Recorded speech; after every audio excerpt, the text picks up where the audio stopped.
তলিয়ে যাওয়া স্থান থেকে উদ্ধার হলো দুই কিশোরের মৃতদেহ। শামশেরগঞ্জের লোহরপুর গঙ্গাঘাটে গঙ্গায় স্নান করতে নেমে তলিয়ে যায় আসমাউল ও আরিফ নামের দুই কিশোর। ঘটনাস্থলে শামশেরগঞ্জ থানার পুলিশ এসে নদীতে ডুবুরি নামিয়ে তল্লাশি শুরু করে। সারা রাত অনেক খোঁজাখুঁজি করেও কোনো খোঁজ পাওয়া যায়নি। অবশেষে বৃহস্পতিবার সকালে তলিয়ে যাওয়া স্থান থেকেই দুজনের নিথর দেহ উদ্ধার হয়। পুলিশ দেহ ময়না তদন্তের জন্য পাঠায়। এই ঘটনায় শোকের ছায়া এলাকা জুড়ে। মানসিক স্বাস্থ্যের জন্য সবার আগে যে নামটি মনে ভেসে ওঠে, সুস্থ মনের ঠিকানা মনোবীক্ষণ। যোগাযোগ নাম্বার 7477799516। বুধবার দুপুরে শামশেরগঞ্জের লোহরপুর গঙ্গাঘাটে গঙ্গায় স্নান করতে নেমে তলিয়ে যায় আসমাউল শেখ ও আরিফ শেখ নামের দুই কিশোর। দুজনের বাড়ি শামশেরগঞ্জের মধ্য চাচণ্ড গ্রামে।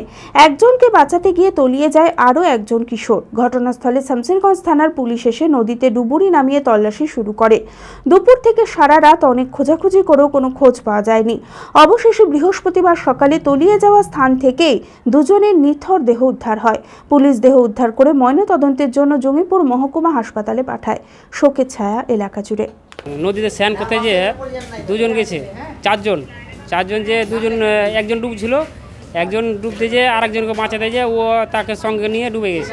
মানে খোঁজাখুঁজি করছে, খোঁজাখুঁজি করে পায় না, এতক্ষণে পাওয়া গেল। কালকে রাত্রে দুপুরে একটা ডুবেছে স্নান করতে যে দুজন একসঙ্গে ডুবেছে।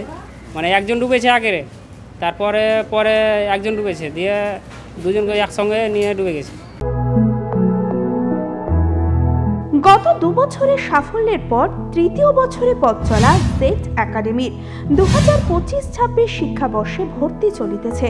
আমাদের সুবিধা ডিজিটাল ক্লাসরুম, 24 আওয়ার্স সিসিটিভি, ছেলে ও মেয়েদের পৃথক ক্লাসরুম ও হোস্টেল, নিয়মিত DPP, problem solving and doubt clearing class, কলকাতার অভিজ্ঞ শিক্ষক মণ্ডলী, স্বাস্থ্যসম্মত রুচিশীল খাবার, নিট বেসিস পড়াশোনা, কালচারাল অ্যাক্টিভিটি, গেস্ট টিচার দ্বারা মোটিভেশন ক্লাস, সবুজে ঘেরা পরিবেশে 24 ঘন্টা বিশুদ্ধ জল ও বিদ্যুৎ পরিষেবা। একাদশ শ্রেণীতে ভর্তির অ্যাডমিশন টেস্ট আগামী 9 মার্চ 2025। 2026-এর নিট ও জেইই পরীক্ষায় সফল হতে আজই আসুন।